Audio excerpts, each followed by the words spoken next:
There are no words that can capture the horror and the evil of this. There are no words that can capture the horror, children, and the evil of this. There are no words. There are families that have a deceased child. You cannot put into words the gravity, the tragedy, or the absolute pain of this situation. We are a Minneapolis family. But to everybody out there, do not think of these as just somebody else's kids. Those families are suffering immense pain right now. Think of this as if it were your own. Every one of us needs to be wrapping our arms around these families, giving them every ounce that we can muster. These were Minneapolis families. These were American families. And the amount of pain that they are suffering right now is extraordinary. And don't just say this is about thoughts and prayers right now. These kids were literally praying. It was the first week of school. They were in a church. These are kids that should be learning with their friends. They should be playing on the playground. They should be able to go to school or church in peace without the fear or risk of violence, and their parents should have the same kind of assurance. These are the sort of basic assurances that every family should have, every step of the day, regardless of where they are in our country.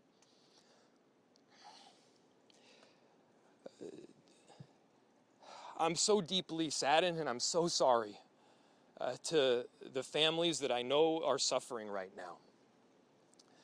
My ask is to everyone, stand by them. Love them. These families have forever been changed, and we've all been changed with them. We need to do everything possible to support them through this time. We have a family resource center that has been set up. I'm grateful for all of the law enforcement agencies from a number of different jurisdictions, all the different departmental support that we've received. They're going to be working tirelessly. There's also a family resource center that is being set up as we speak to make sure that we're there for everybody. Again, to the families that are suffering, to those that have experienced loss, I'm so deeply sorry. We're going to be with you every step of the way. We love you.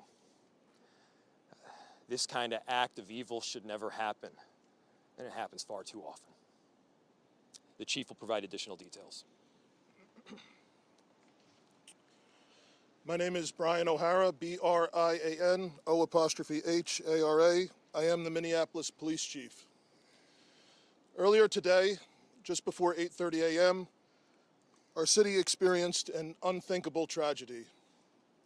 Minneapolis police officers responded to a report of a shooting at a mass that was happening at the Annunciation Roman Catholic Church on the block behind me.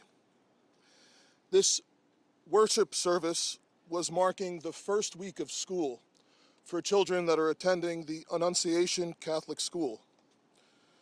During the Mass, a gunman approached on the outside, on the side of the building, and began firing a rifle through the church windows towards the children sitting in the pews at the Mass. Shooting through the windows, he struck children and worshipers that were inside the building. The shooter was armed with a rifle, a shotgun, and a pistol.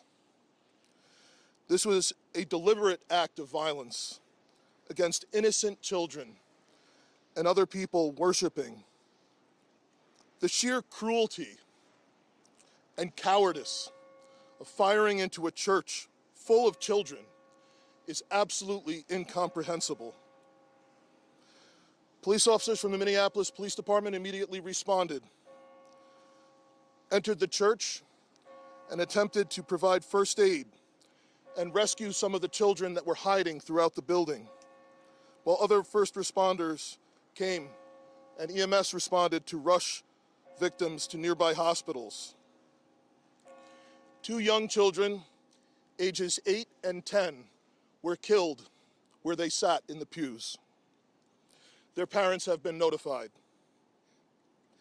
17 other people were injured, 14 of them being children.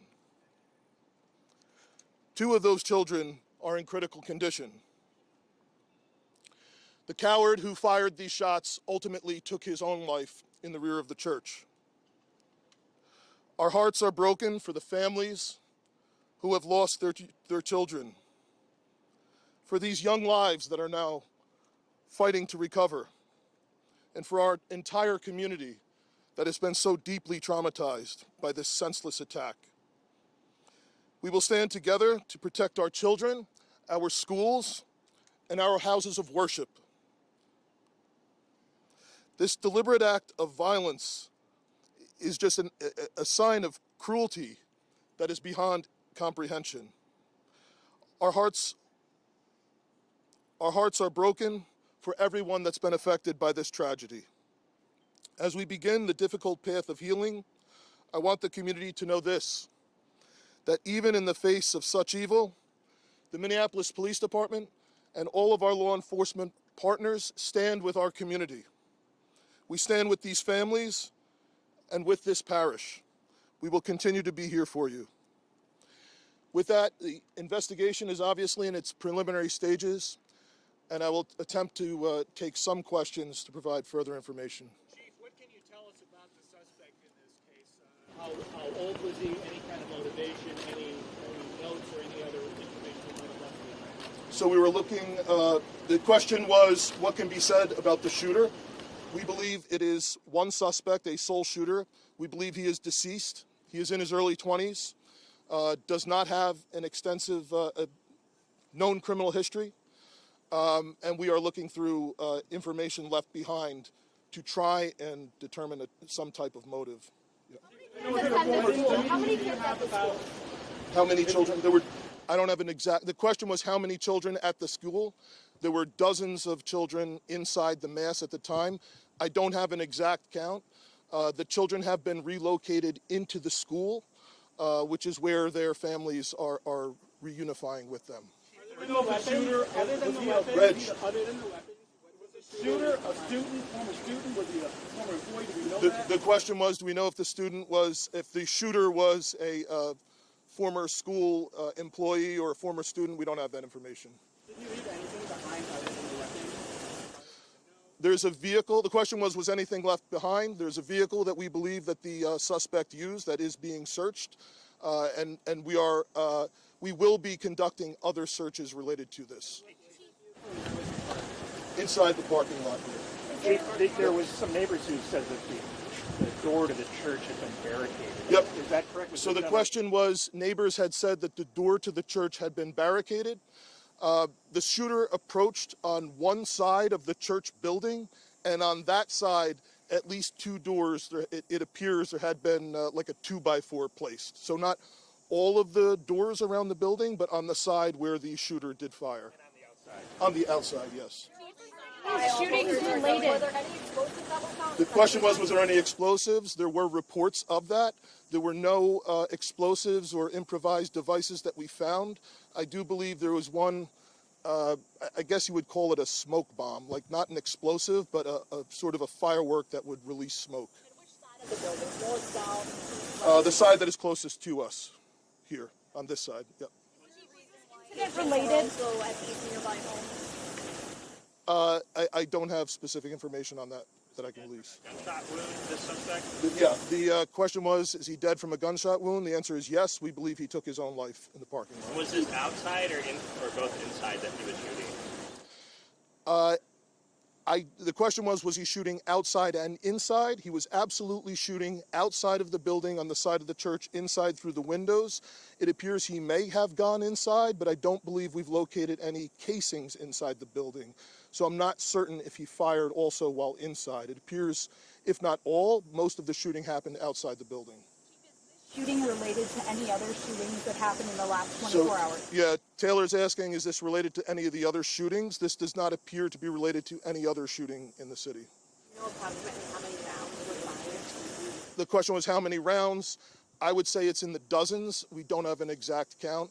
There's a sidewalk on the outside as well as a grassy area. So obviously we are going through and taking our time to process the scene. Was he firing just one weapon, like the rifle, or? The question was he firing one weapon? We believe he had fired all three. He had a rifle, a shotgun, and a pistol.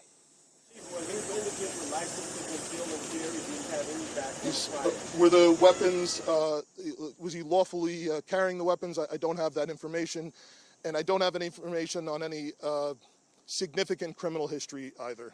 Was he dressed at all in any tactical type of gear or anything? It appeared he had some black clothing on, his cargo-type pants. I guess you could interpret that as, you know, however you like. Right, ladies and gentlemen, thank you for helping us to get the information out today. We have a lot more work questions? that needs to be done. We will return back later today to provide more details as they become available, and we'll let you know how you can know about that in a moment to come. Thank you. How can the public help? Great.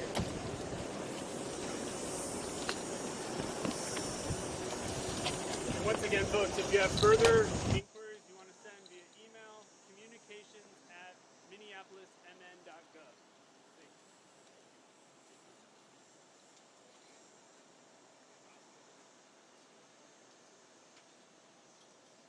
Mayor, just think you tell your governor, turn off the fucking rhetoric against this public listening.